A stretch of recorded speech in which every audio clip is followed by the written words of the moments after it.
Pokemon Colosseum is a bit of an oddball.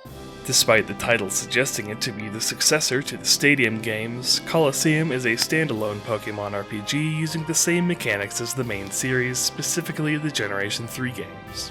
3D battles on the TV were a slight draw, but the main appeal was and still is the unique single-player experience.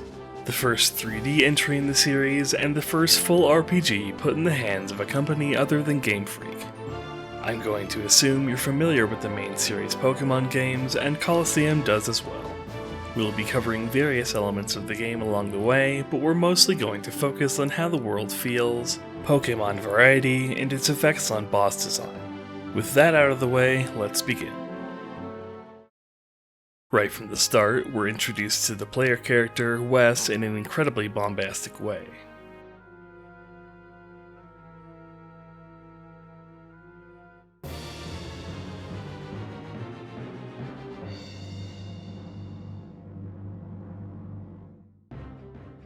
Wes is the most interesting player character in any Pokemon game, even to date.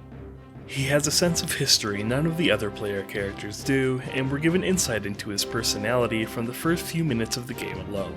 He's a self-assured young man capable of making and executing complex plans to get what he wants, and that extends into Pokemon battles, with others instantly able to recognize Wes as a force to be reckoned with, and his starting inventory full of essential items for any trainer.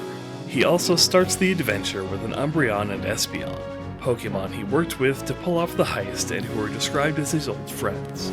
Given that, and the fact that both Pokemon are friendship-based evolutions, and when they use Return, it hits for maximum damage, we can also infer that Wes cares about his Pokemon and likely sees Pokemon as allies and companions instead of mere tools for battle.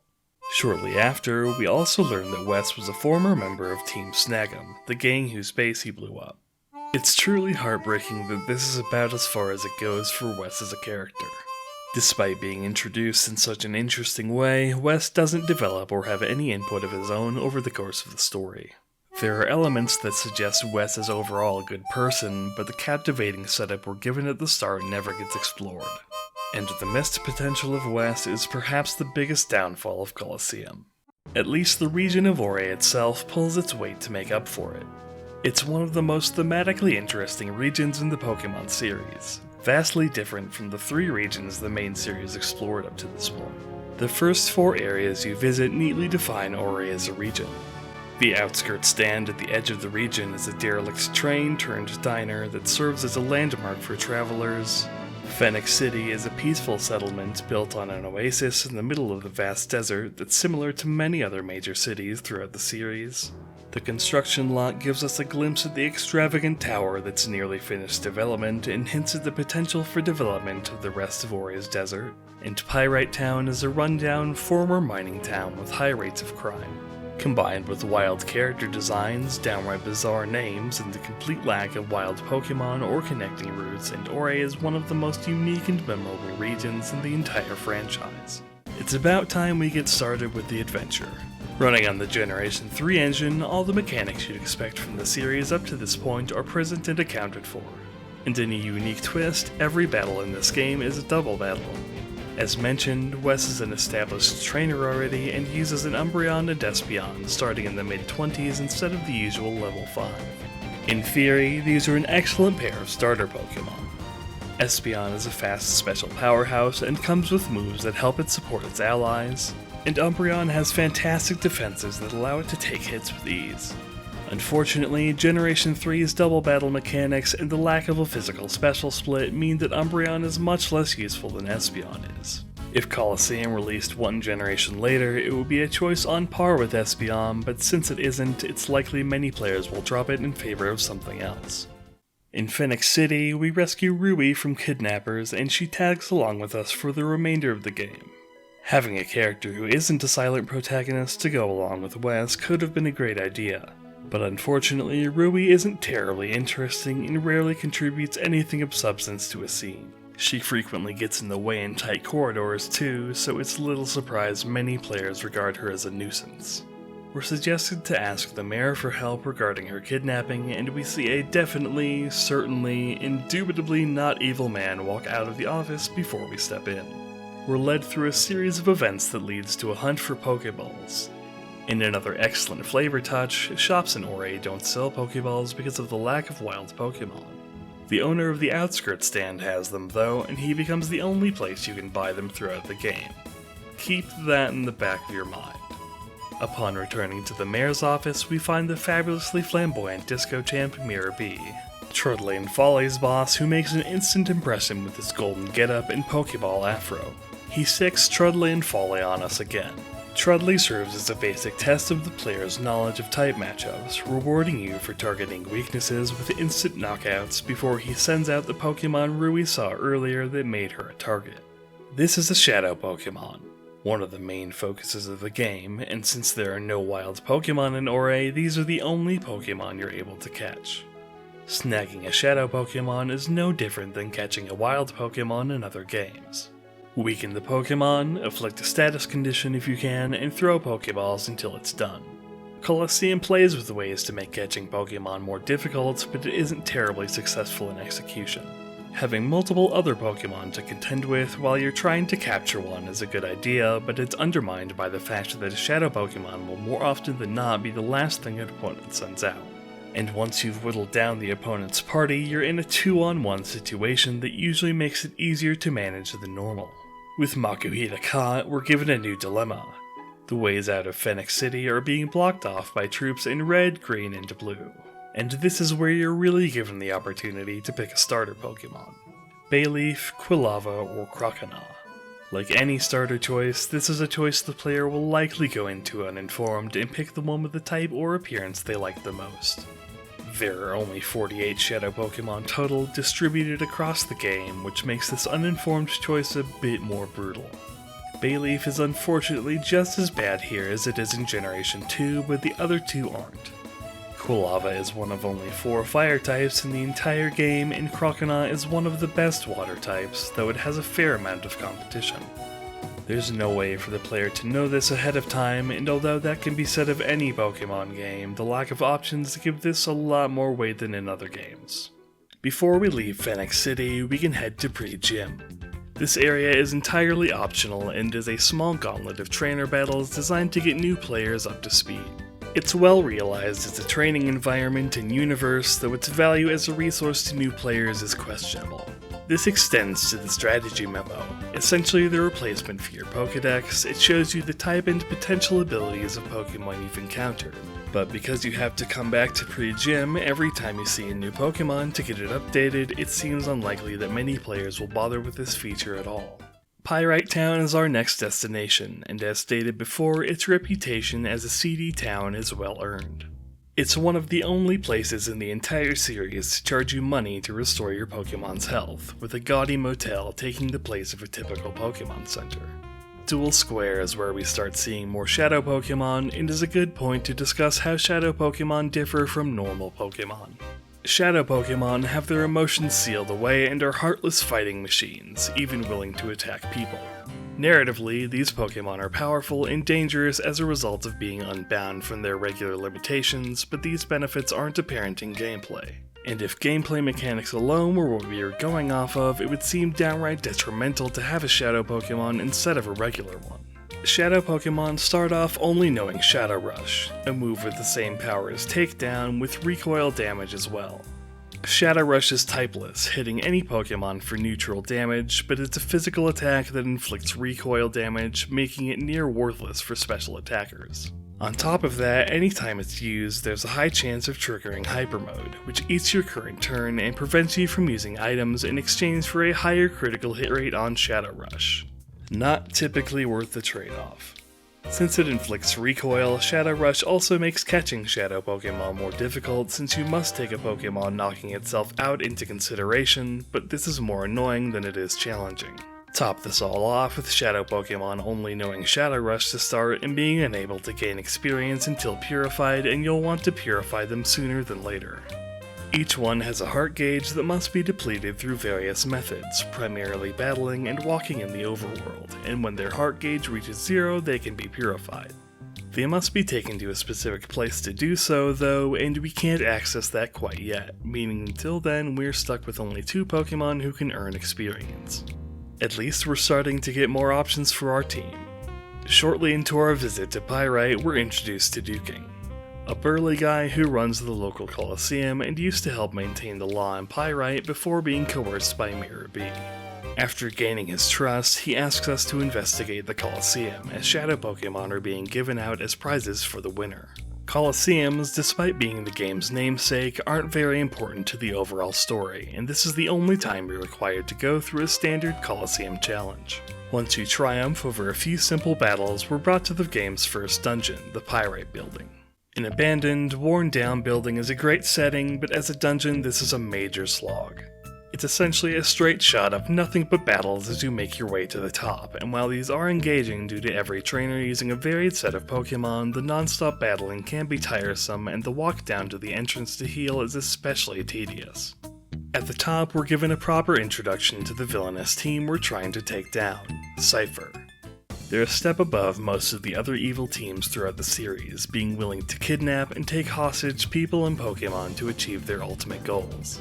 And instead of a bog-standard lineup of first-stage poison types and early route Pokemon, Cypher members are unpredictable on what kinds of Pokemon they use, keeping engagement high throughout your encounters with them. The second half of the dungeon, Pyrite Cave, is more interesting than the first, having a few secrets to uncover and hidden areas to explore, but it's only slightly larger than the Pyrite building before it.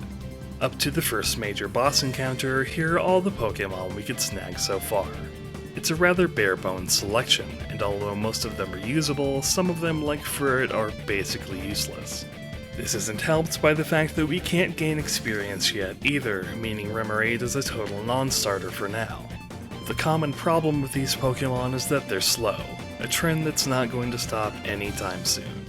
At the end, we find Mirror B's hideout, where he's taken Duking's Plusle hostage, and experience the first major boss encounter in the game. Mirror B and his 4 Ludicolo dance along to his famously catchy theme and will happily dance on the grave of any player who comes into this fight unprepared. He uses a Rain Team. 2 of the Ludicolo have Swift Swim and 2 of them have Rain Dish. It's very likely the ones with Swift Swim will outspeed everything on your team, even Espeon, and they will try to take advantage of that by using Astonish for the flinch chance. The Rain Dish users carry Mega Drain to further enhance their tanking capabilities, and one of them knows Dive and Leech Seed and will happily abuse it, regaining significant chunks of health while you're powerless to do anything about it. There's only 3 Pokemon you can have at this point with a move that will hit them for super effective damage: Noctowl, Swablu, and Qwilfish. Swablu is found so late into Pyrite Cave it's unlikely to have regained Fly, and Qwilfish only knows the weak Poison Sting, essentially putting it out of the running. Your options are very limited, but fortunately most of Mirror B's moves are weak to make the fight somewhat fairer. Noctowl's Fly and the Toxic TM you earned from completing the Coliseum are the most viable strategies to take down the Ludicolo alongside strong neutral coverage, which you have in Espeon and physically based Shadow Pokemon. His last Pokemon is a Shadow Sudowoodo, and if you plan to catch every Shadow Pokemon like the game encourages you to, this one can be tricky to obtain.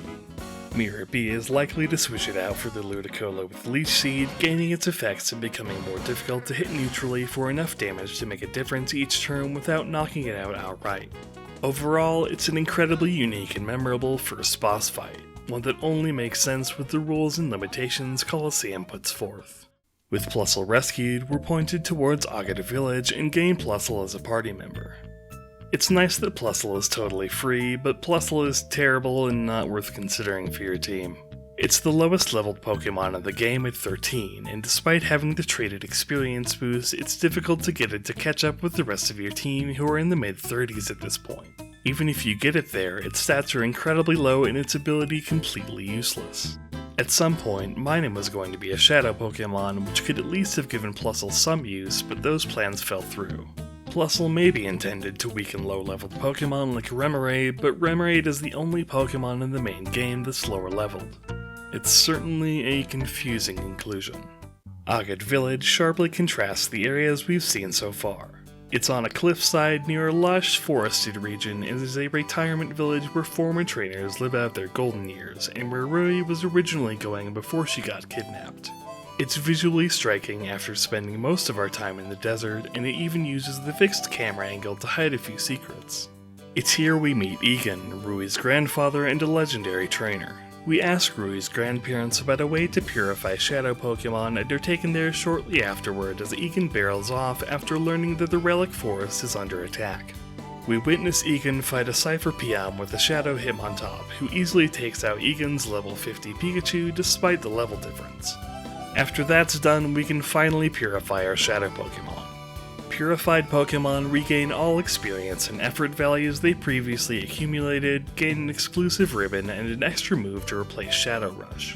Your options are greatly expanded, and in turn the game's AI seems to get smarter to accommodate this, though it's still not always the brightest. After this, we're asked to investigate an attack at Mount Battle, another gauntlet to get through to encounter the next boss with the same problems as the one in the Pyrite Building. The next Cypher admin is Dakeem, and as your options are still somewhat limited, you're at a slight disadvantage here overall. Dakeem's strategy revolves around using Protect on one Pokemon and Earthquake on the other, hurting your team while keeping his team safe from collateral damage. When that doesn't work, he'll instead have both Pokemon go full force on a single target. Strategies involving Intimidate and putting your opponents to sleep work well to combat his strategies. Type variety is Dakeem's greatest strength in this match. Despite being Earthquake heavy, only 2 of his regular Pokemon are weak to water and 2 are weak to grass. In a pinch, he isn't afraid to sacrifice his own teammates either, including the Shadow Entei he sends out last. He seems very willing to take down Shadow Entei if it means you can't have it, often using Earthquake while it's active and using Shadow Rush with Entei to wear it down. Of any fight in the game, this one best demonstrates why Shadow Rush is so annoying to work around, and it's another memorable fight because of that and Dakeem's relentless Earthquake spam. After this, Mount Battle becomes operational again. It's probably the best training spot in the game, healing you after every battle and gradually increasing in difficulty as you ascend.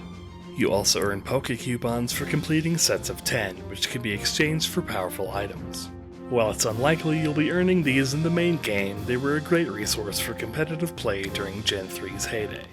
There's a secret not many know about that opens up around now and disappears around the end of the game. If you take the long hike back through Pyrite Cave, you'll find Miracle Bee, a Mirror Bee wannabe with a distorted version of his theme.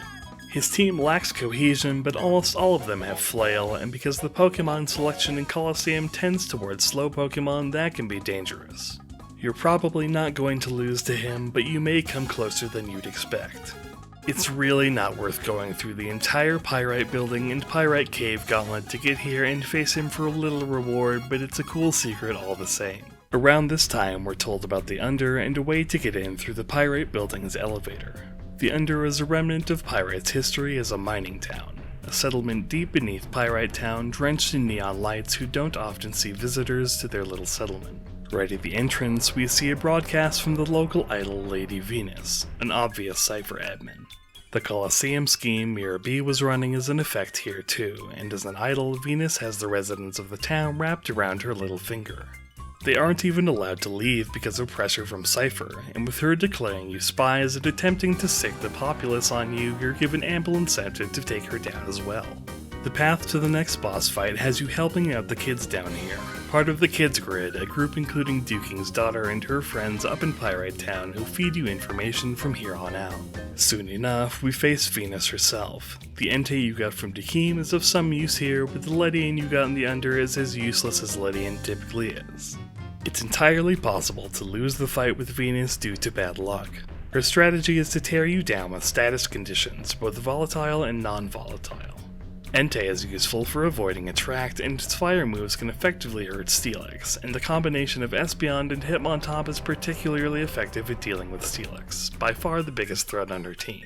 Suicune is a bit easier to catch than Entei, but it's still prone to knocking itself out with Shadow Rush or getting knocked out by Steelix. Luck may screw you over in this fight, but it's usually the easiest boss fight up to this point. Getting Suicune here is a huge boon, as it's one of the best Pokemon you can catch during the game. Following her defeat, Venus flees down to the Under subway and we give chase down the stairs, facing yet another gauntlet. It's nice that there's still no one-size-fits-all approach you can take with these fights, and more Shadow Pokemon are finally getting introduced, but gauntlets like these are still tiring. Even more so if you need to go back for supplies at any point. Despite the constant trainer battles up to this point, money can be surprisingly tight as trainer battles don't tend to give you all that much. Following Venus to the train, she escapes from the other side but drops the key required to move the train. As it turns out, you're not the only one who can use explosives. To prevent you from getting into the Shadow Pokemon Lab, some Cypher peons blow up this entrance. Unfortunately for them, the key to the main gate is close by, so it's time to give chase above ground. The Shadow Pokemon Lab is the last real dungeon in the game, and it's rather straightforward with no optional paths. Security is tight here. You'll be ambushed by Cypher peons left and right who come from the ceiling. It's around this point the frailness of later Shadow Pokemon started to annoy me a bit.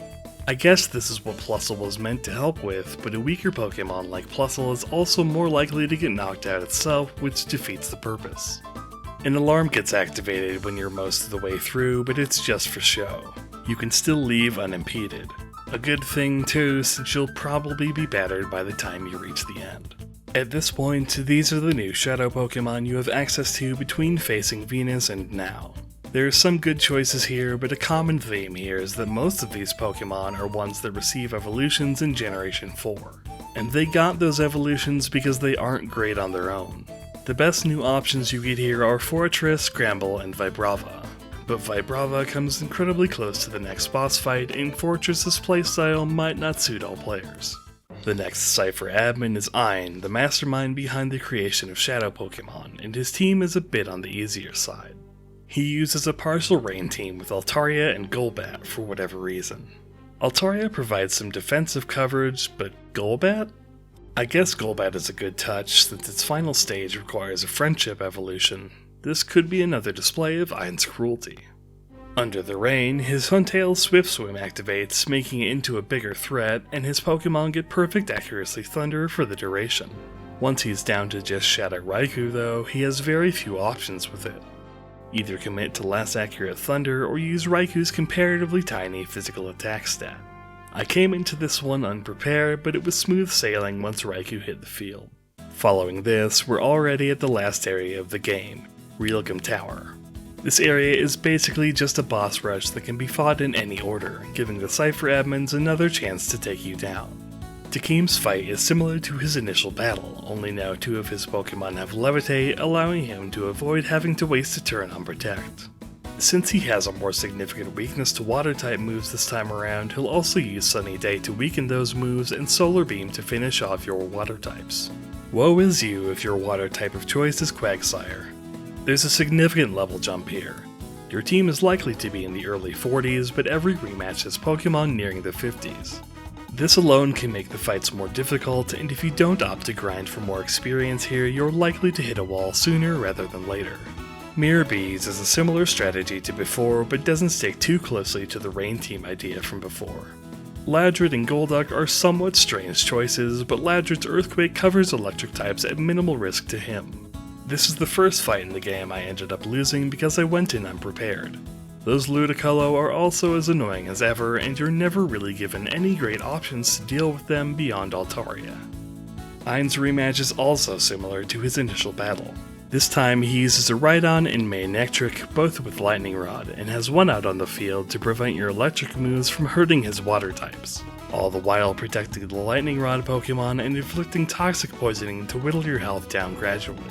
Changing the weather on him is effective, and knocking out Rhydon and Manectric as soon as possible is critical to victory. He also uses a Crobat, which completely throws away my theory from earlier. I wonder if this was an intentional design choice or not. Venus offers more of the same from her first encounter. She relies on status inflicting moves again and has the potential to make a match come down to a dice roll if you're particularly unlucky. Besides Milotic though, this lineup is relatively weak. She's likely the easiest of the bunch to take out. She's particularly susceptible to Dragon types if you happen to be using one of the two lines. Up to this point, there have been a handful of battles with Cypher peons throughout the area that have had Shadow Pokemon, but this late into the game your final team is likely set in stone, and without grinding, these new Pokemon will be at a disadvantage overall. While these Pokemon are possible to use heading up to the final few encounters, it's unlikely most will take the time to train them. And again, some of them aren't worth using to begin with. The next obstacle in our way is Gonzap, the leader of Team Snag'em seeking revenge on Wes. There's another big jump in levels here, and Gonzap is packing a solid lineup of Pokemon without a specific theme or strategy. Because of this, it's still a simple fight despite the level difference, even if you do try to snag Skarmory. From this point on, it's a gauntlet of 5 trainers in a row with no breaks or recovery. The first few trainers have a specific theme, but like the Elite Four in a typical game, there's no way to know on your first time through.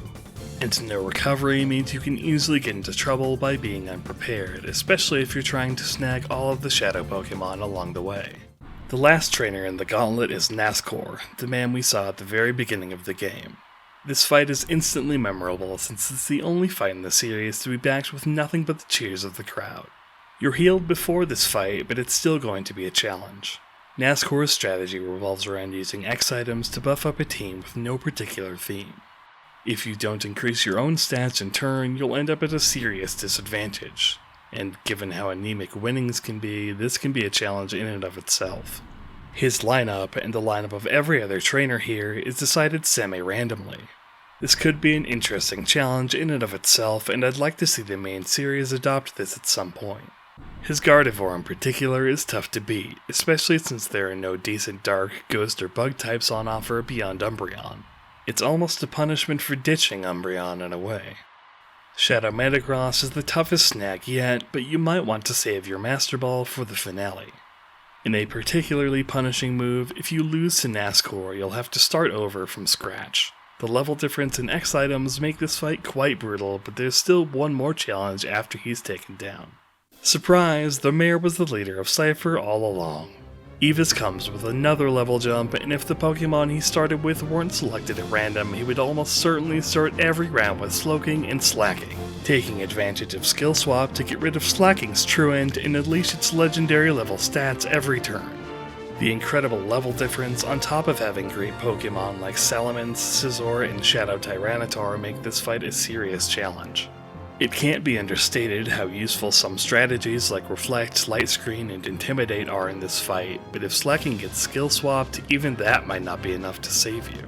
Trying to catch Tyranitar without the Master Ball is also challenging, especially if you can't dispel the weather. Overall, Evis is one of the most difficult fights in the entire series, and besides the blatant level jump, it otherwise feels totally justified, showcasing some of the best double battles have to offer. In the end, Evis attempts to get away, but Ho-Oh appears and blows up his escape helicopter, thwarting Cypher's ambitions. There's still post-game to cover, but honestly, it's not worth doing in this day and age. There's a few new areas to go to, like the ruins of the Snag'em hideout, and a few more Shadow Pokemon to catch, but the level spike from the final battle carries on to normal battles, practically requiring grinding if you want to keep up at this point.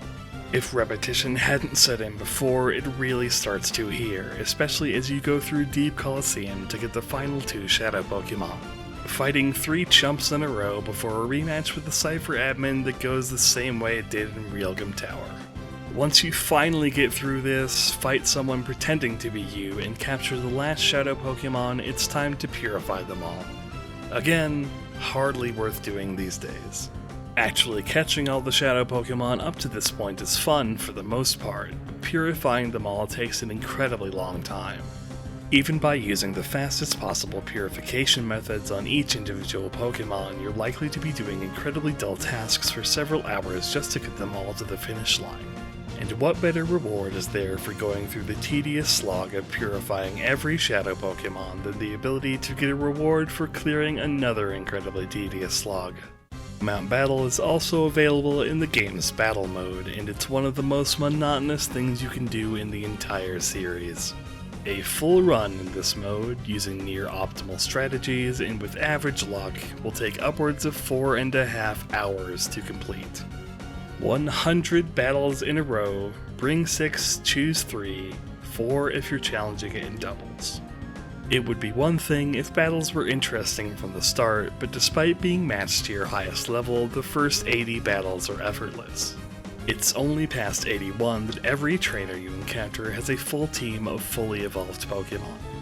Getting into the minutiae a bit, but every single Pokemon you encounter here has straight 0 IVs, and from what I can tell, most of them have minimal EV investment. making them even easier than your opponents in a main series battle tower. And your reward for putting up with over 4.5 hours of tedious, easy battles with the only sliver of challenge being around the end? Ho ho. It's the only way to obtain one in Generation 3 barring events, so if you're dedicated to filling out your Pokédex in these games, you must experience this slog once. The requirement for this challenge to take place in battle mode is particularly cruel.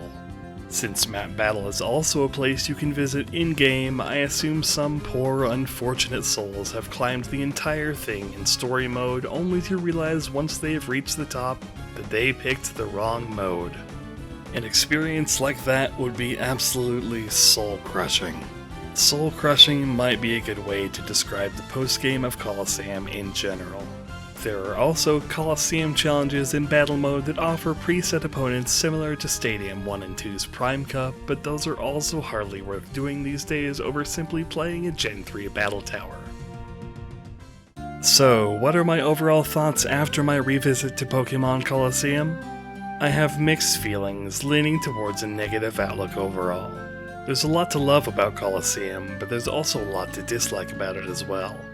Ouray itself is the strongest element unique to Colosseum.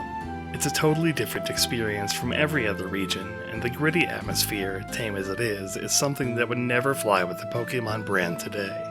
Despite its unique theme, though, exploration is lacking.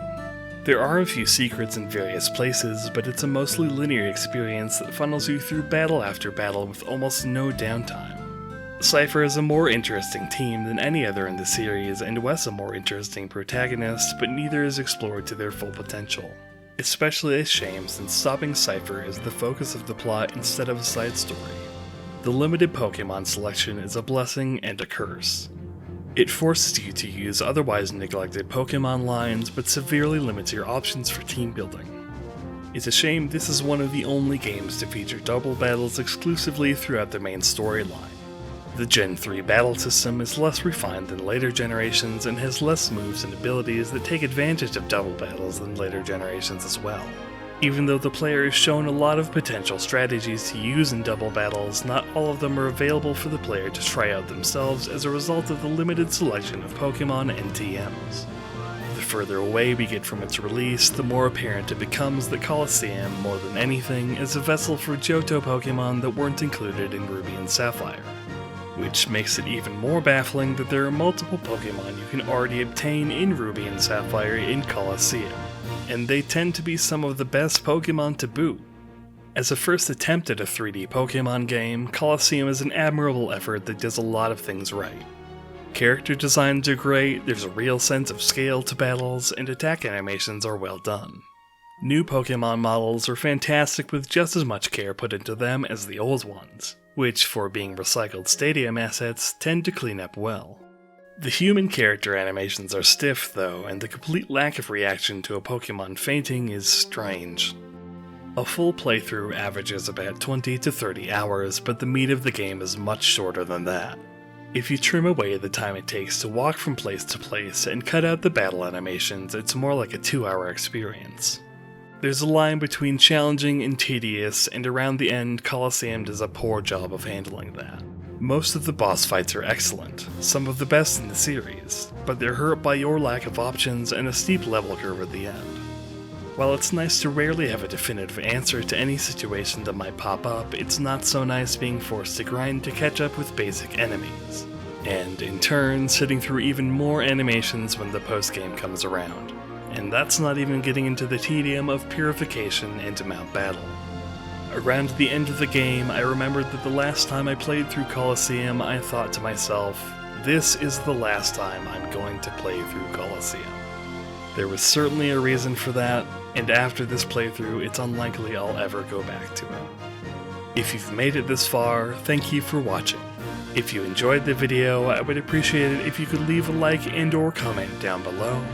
And if you want to see more of these long-form analysis videos, please consider checking out my other content and subscribing for more in the future. Until next time, I'm Forma, and those are my thoughts.